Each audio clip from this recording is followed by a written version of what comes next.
Por que, né, a posição do testículo influencia? Por que não pode ficar no abdômen? Porque é mais quente. Então não é à toa que está Por que a varicocele gera infertilidade, então, né? Então, vamos explicar.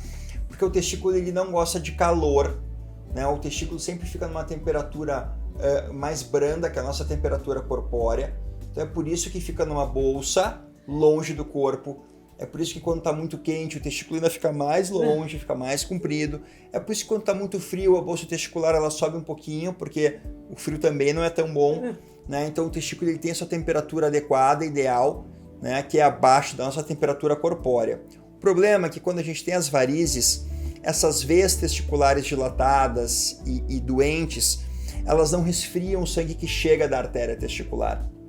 E esse é o nosso principal radiador, digamos assim, do testículo, são as veias testiculares. Então, quando o radiador do testículo está quebrado, ou seja, as veias não fazem mais esse resfriamento esperado, a gente tem um aumento crônico de temperatura. Então é nessa questão da temperatura que é o grande problema. E quando a gente tem um aumento de temperatura, uma hipertermia, o que acontece com as nossas células? O que acontece se a gente coloca uma fruta numa temperatura quente?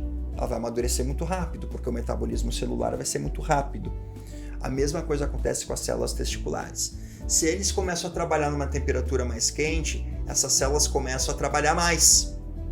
E elas requerem o que para trabalhar mais? Mais oxigênio. Só que o oxigênio é o mesmo.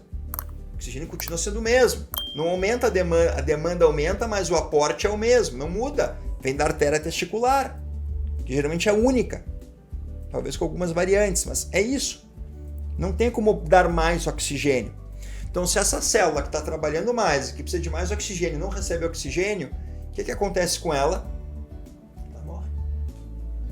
Ela morre. Ela entra em hipóxia e produz radicais livres.